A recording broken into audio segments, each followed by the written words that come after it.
Homelessness among black men has become a crisis, and its financial impacts are having a ripple effect. According to a new report from the Center for Economic and Policy Research, the toll of unemployed black men is costing the U.S. economy about $50 billion a year. Researchers say black men have consistently had the highest annual unemployment rate for the last 20 years. The report found the predominant reason is a lack of job offers. It is also impacted by higher mortality and incarceration rates. Researchers say with communities that with larger populations of working black men experience lower crime rates and better educational opportunities for children. For more on this, I want to bring in Algernon Austin. He is the Director for Race and Economic Justice at the Economic Policy Institute. He's also the former director of the Race, Ethnicity, and the Economy program. Thanks for joining us. I want to get right into this. So what are the factors that we're talking about contributing to this high unemployment rate, these levels of black men who just, want to see change here? What does need to happen? Well, we need it to be a national issue. We need national attention. So it's great that you're covering this. And let me clarify that the official unemployment numbers undercounts the magnitude of joblessness for black men. The moment black men face a considerable amount of discrimination in the labor market because of race, because they're black men, because they may be formerly incarcerated, because of disability, all these factors. And when people are rejected from jobs over and over again, they stop looking for work. The moment they stop looking for work because they're discouraged or because they're in an economically depressed community and they see that there are no jobs available in their community, the moment they stop looking for work is the moment the Bureau of Labor Statistics say they are no longer unemployed. So that's what my report is looking at all the men, and it's a vast number of black men who are discouraged, who have dropped out of the labor market, but they are still jobless. They still may have kids that need support.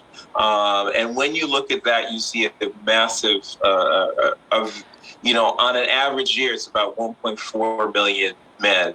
And so it's the issue of racial discrimination in the labor market, discrimination against people who are formerly incarcerated, discrimination against people with disabilities are three of the major factors, and the economically depressed communities. Yeah, I know a lot of economists have a major problem with the way unemployment is counted. They say it's a flawed system.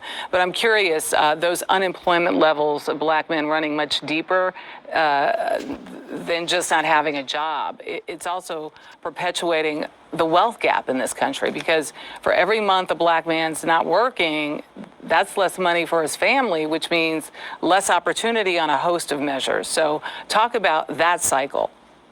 Absolutely. A job is fundamental. That's the foundation upon which people build wealth. If you don't have a job, for the average black person, if you don't have a job, you're losing wealth, you're spending down your savings, you're selling assets, or you're going into debt. You're putting things on credit cards, you're going to predatory lenders, and that just puts you further and further behind. It also, can damage your credit rating, so makes it much more difficult that you can get an asset like a home or a car in the future. So it really does contribute significantly to the wealth disparities that we see in our society.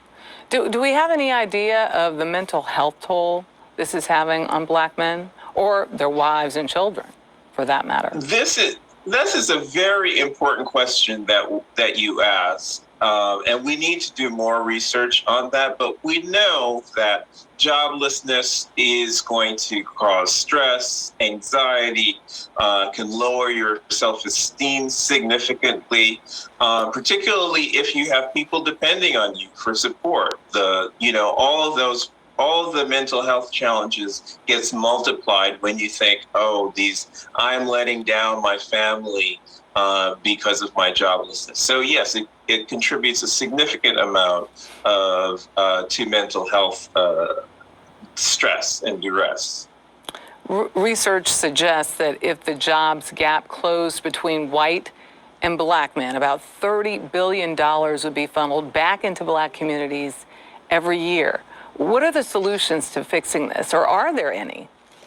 There are. We need to more effectively address the racial discrimination in the labor market,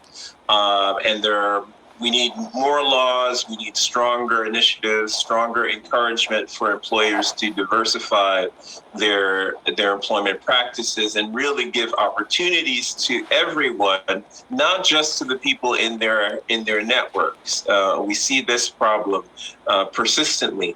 I talked about, unfortunately, many predominantly black communities are essentially economically depressed communities. But what did we do in the Great Depression? In the Great Depression, we had the Works Progress Administration create subsidized jobs.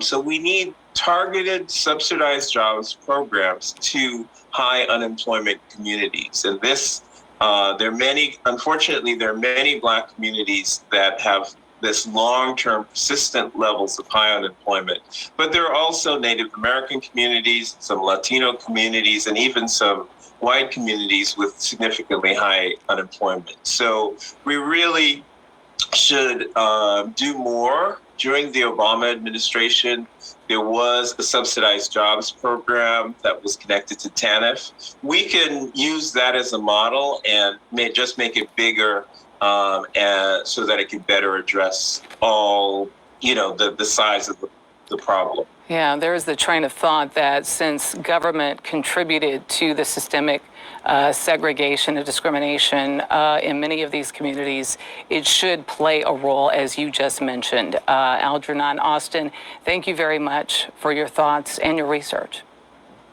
My pleasure. Hi guys, welcome back to the channel. Now I'm a little under the weather, but I'm gonna speak as loudly as I can. We have to remember that this is all by design. Excuse me.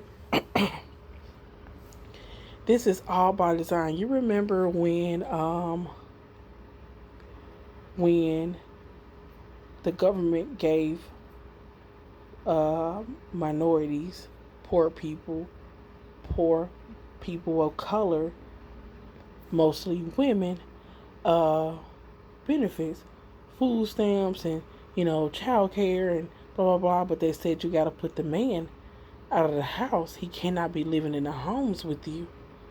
So this video kind of links me to that.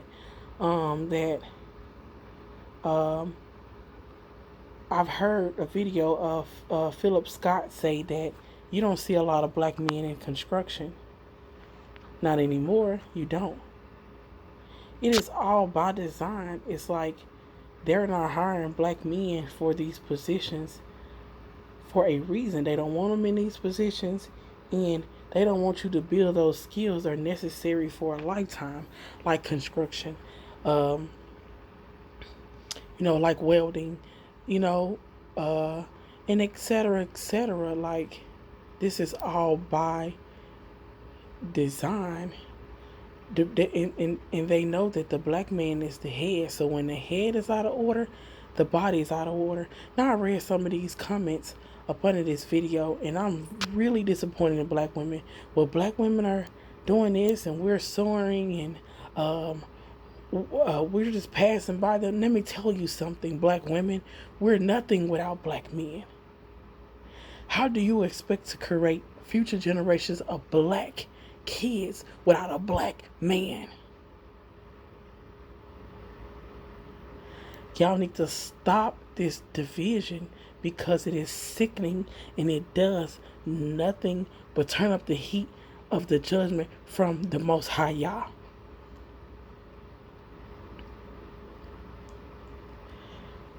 Take a look at this video and get what you can get out of this message.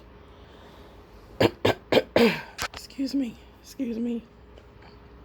I'm under the weather, and I sound horrible, guys, but I'm out. Like, subscribe, leave a review. I'm out.